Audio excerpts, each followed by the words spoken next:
جو اس وقت پورے معاشرے پر مسلط ہے اور مدرسوں کو تو کھا رہی ہے، وہ ہے یہ کیمروں والا موبائل۔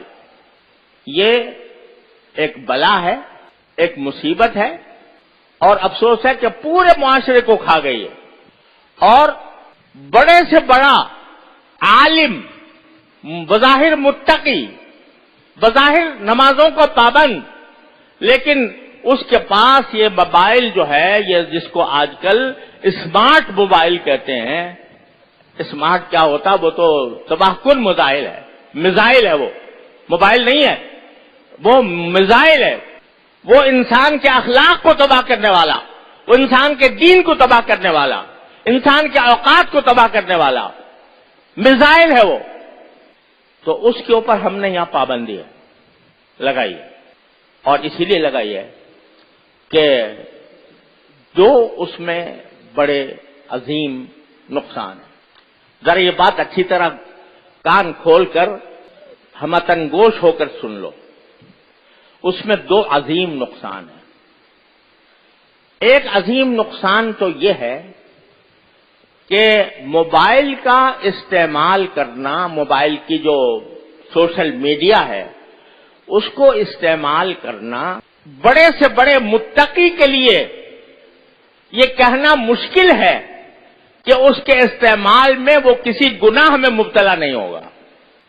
بڑے سے بڑا متقی، شیطان، حدیث میں نبی کریم صلی اللہ علیہ وسلم کا ارشاد ہے کہ شیطان جو ہے، نگاہ جو ہے وہ شیطان کے تیروں میں سے ایک اہم تیر ہے، اور قرآن کریم میں ہے کہ شیطان تمہارے رگوں میں اس طرح دوڑتا ہے جیسے کہ خون دوڑتا ہے۔ اب ایک شخص ہے، وہ بیچارہ نیک نیتی سے اس نے کہا جی فلاں بزرگ کی تقریر سن لوں ذرا، اور اس نے کھول لیا۔ اس کے کسی اختیار کے بغیر ایسی چیزیں سامنے آ جائیں گی کہ شیطان کو ڈسنے کا فوراً موقع مل جائے گا۔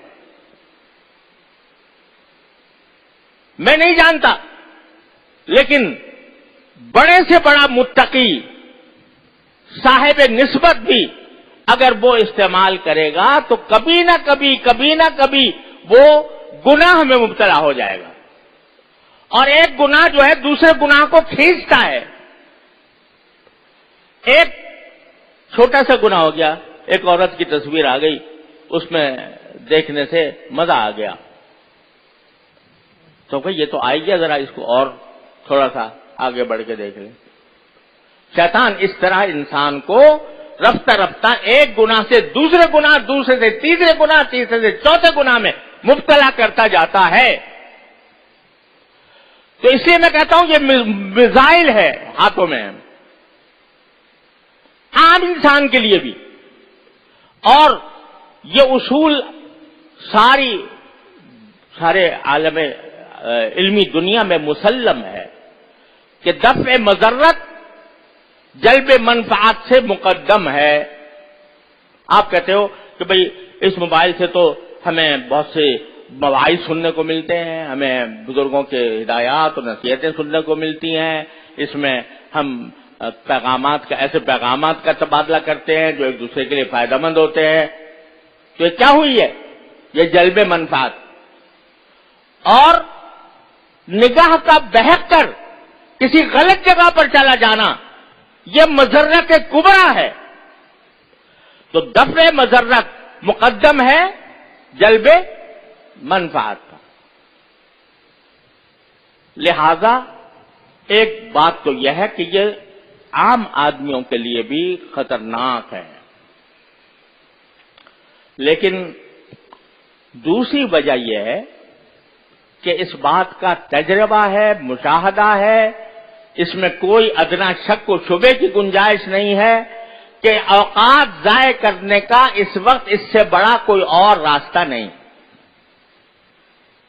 اگر طالب علم ہے تو اس کا وقت اتنا قیمتی ہے کہ اس کا ہر لمحہ طلب علم میں صرف ہونا چاہیے، مطالعے میں صرف ہونا چاہیے، تکرار میں صرف ہونا چاہیے۔ اگر اس کو کوئی مسئلہ سمجھ میں نہیں آیا تو اس کو چین نہیں آنا چاہیے اس وقت تک جب تک کہ وہ سمجھ میں نہ آ جائے۔ چاہے وہ طالب علم ہو چاہے استاد ہو.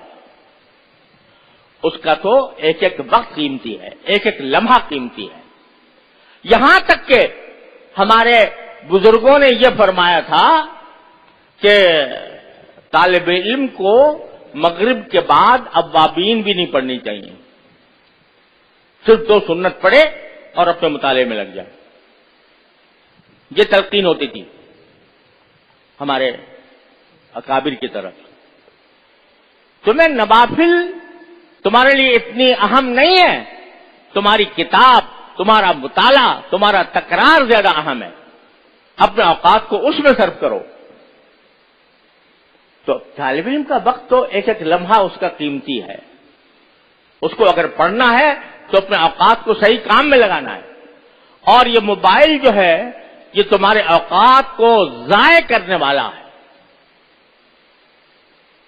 تجربہ ہے، اس میں کوئی ادنا شبہ اور شک نہیں ہے کہ یہ اوقات کو ضائع کرنے والی ایک بہت بڑی وبا اور مصیبت ہے جو ہمارے اوپر نازل ہو گئی ہے.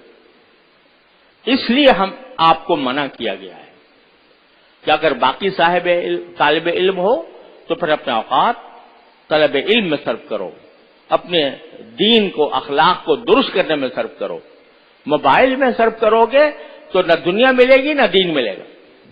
خسرت دنیا والآخرہ.